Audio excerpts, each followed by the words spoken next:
Hello friends, हम लोग कर रहे हैं ईवीएस की यूनिट 2 महामैराथन में। और इसमें ईवीएस के मैं 100 से ज़्यादा प्रश्न आपको करवाने वाला हूं। और इसके पहले भी एक मैं प्लेलिस्ट ला चुका हूं, ठीक है, जिसमें ईवीएस के मैं 100 से ज़्यादा प्रश्न करवा चुका हूं। सो आप वीडियो को लाइक शेयर सब्सक्राइब कर दीजिए। और हम लोग पिछले वीडियो में कर चुके हैं 1 से 30 प्रश्न, और इस वीडियो में हम सीधे करने वाले हैं प्रश्न नंबर 30 के आगे से, ठीक है। सो हम लोग प्रश्न है हमारा 31। संयुक्त राष्ट्र सुरक्षा परिषद में कितने स्थायी सदस्य हैं, ठीक है, कितने परमानेंट मेंबर हैं? तो ये हैं 5 मेंबर, और 5 मेंबर मतलब कंट्री हैं यहाँ पर। और कौन कौन से परमानेंट मेंबर हैं आप मुझे कमेंट बॉक्स में जरूर बताइए, ठीक है। पर्यावरण संरक्षण अधिनियम किस वर्ष पारित हुआ था? तो 1986 में पारित हुआ था पर्यावरण संरक्षण अधिनियम, ठीक है। सो 1972 में भी आपका पारित हुआ था वन्य जीव संरक्षण अधिनियम, ठीक है। और इसके बाद पर्यावरण संरक्षण अधिनियम पारित हुआ था 1986 में। प्रश्न है 33, एशिया का सबसे बड़ा पशु मेला कहाँ आयोजित होता है?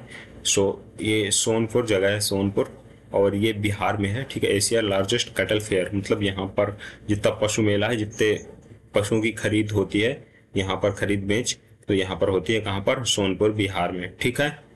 नेक्स्ट प्रश्न आपका, राष्ट्रीय एकता दिवस कब मनाया जाता है? राष्ट्रीय एकता दिवस ये 31 अक्टूबर को मनाया जाता है, एंड सरदार पटेल जी की जयंती के उपलक्ष्य में ये मनाया जाता है राष्ट्रीय एकता दिवस।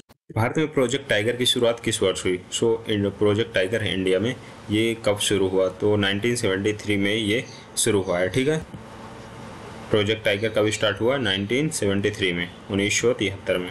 प्रोजेक्ट को बचाने के लिए, मतलब नहीं, टाइगर को बचाने के लिए ये प्रोजेक्ट स्टार्ट हुआ था, ठीक है। टाइगर की जो संख्या है वो कंटिन्यूअस डिक्रीज कर रही थी।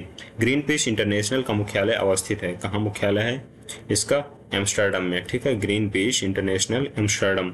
निम्नलिखित में से किस स्थलाकृति का निर्माण हिमानी द्वारा हुआ है? तो यू शेप्ड वैली, ठीक है, यू आकार की जो घाटी है, वैली है। इस क्षेत्रफल के अनुसार महासागरों का सही अवरोही क्रम है। अवरोही मतलब यहाँ पर होगा डिक्रीजिंग ऑर्डर, ठीक है, डिसेंडिंग ऑर्डर। और तो सबसे पहले प्रशांत महासागर, फिर अटलांटिक, फिर हिंद महासागर, फिर आर्कटिक महासागर। आर्कटिक महासागर सबसे छोटा है, ठीक है, और इसका जो एरिया है ये सबसे कम होगा। इसके बाद अगला प्रश्न आपका, अंतर्राष्ट्रीय न्यायालय का मुख्यालय अवस्थित है हेग में, ठीक है। जो इंटरनेशनल कोर्ट ऑफ जस्टिस है, इसका हेडक्वार्टर कहाँ पर है? The Hague. तिब्बत की संगपो नदी भारत में किस नाम से जानी जाती है? इसको बोलते हैं ब्रह्मपुत्रा, ठीक है। तिब्बत की जो संगपो नदी है इसको किस नाम से बोलते हैं? ब्रह्मपुत्रा। नेक्स्ट प्रश्न आपका, किस महाद्वीप को प्रायद्वीपीय महाद्वीप के नाम से जाना जाता है? यूरोप को। Which continent is known as the peninsular continent, ठीक है। प्रायद्वीपीय महाद्वीप के नाम से भी जाना जाता है, तो ये यूरोप है आपका, जिसको प्रायद्वीपीय महाद्वीप के नाम से जाना जाता है। प्रायद्वीप का मतलब बेसिकली होता है कि जो 2-3 प्रकार, मतलब साइड से, डायरेक्शन से क्या हो, पानी से घिरा हुआ हो। यूएन सुरक्षा परिषद के 5 स्थायी सदस्य हैं, चीन, फ्रांस, रूस, यूके और यूएसए, ठीक है। China, France, Russia, UK and the USA, ये क्या है?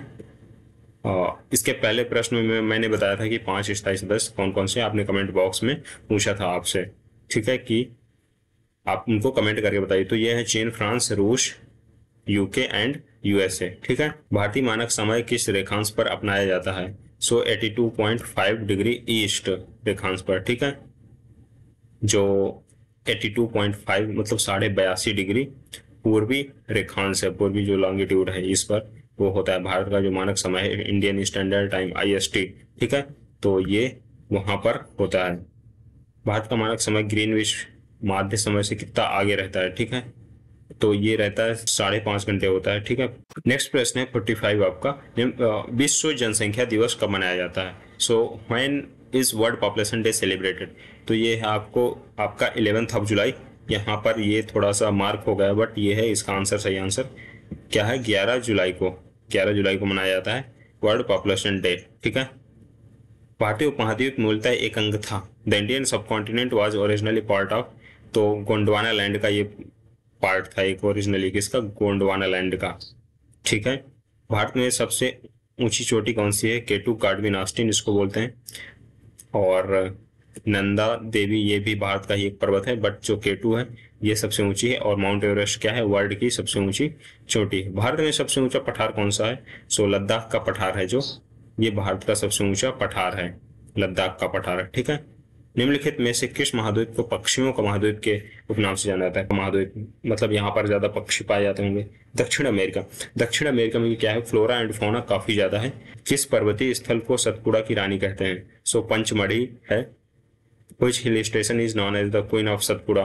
पंचमढ़ी, ठीक है, पंचमढ़ी इसको बोलते हैं सतपुड़ा की रानी। भारतीय प्रायद्वीप की सबसे लंबी नदी कौन सी है? तो गोदावरी जो है वो भारतीय प्रायद्वीप की सबसे लंबी नदी है, ठीक है। कौन सी नदी है? गोदावरी। सिंधु नदी का उद्गम होता है कैलाश पर्वतमाला से। कहाँ से?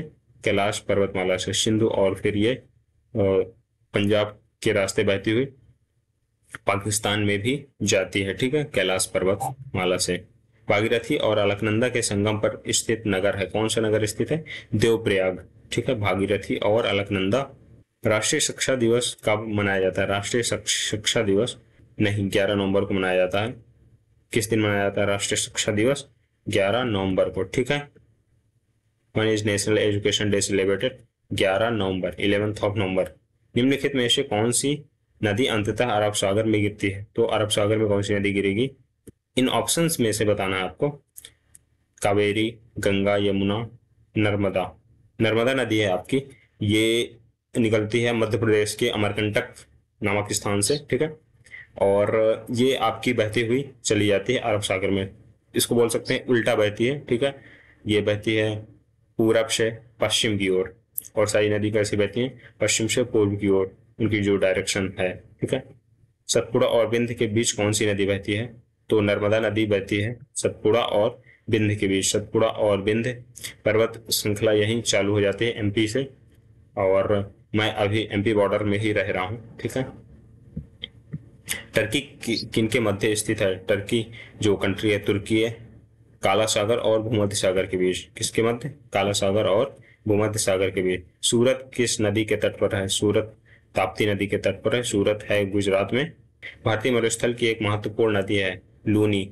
तो लूनी भारतीय मरुस्थल कहाँ पर है? राजस्थान में है। तो लूनी आपकी नदी कहाँ पर है? राजस्थान में है, और ये एक प्रकार से विलुप्त हो जाती है और पूरी मतलब सागर तक नहीं पहुंच पाती, समुद्र तक। तो लूनी एक क्या है? भारतीय मरुस्थल की एक महत्वपूर्ण नदी है। पर्यावरणीय आयोजन के साथ मूलतः संबंधित संगठन है नीरी। कौन सा संगठन है? The organisation basically concern with environmental planning is NEERI. कौन सा है संगठन? नीरी। तो ये रहे आपके 30 और प्रश्न ईवीएस के इन्वायरमेंटल स्टडीज के। और ये जो प्रश्न है मैं करवा रहा हूँ आपको, ये मैंने नोट डाउन किया हुआ है, और जितने पीवाईक्यू हैं प्रीवियस ईयर में आए हुए पिछले 10 सालों का मैं एनालिसिस कर रहा हूँ, और वहां से मैंने इन प्रश्नों को उठाया हुआ है। सो ये प्रश्न काफी इंपॉर्टेंट है, और ये काफी ज्यादा पॉसिबिलिटी रहती है कि जितने भी पीवाईक्यू हैं उनको अगर कर लेता है कोई व्यक्ति, तो सीटेट और जितने भी टीचिंग एग्जाम हैं ईवीएस से संबंधित उसके प्रश्न आसान हो जाएंगे, ठीक है। सो ये मेरा थोड़ा सा एफर्ट है, और आई होप ये वीडियो आपको इन्फॉर्मेटिव लगा होगा।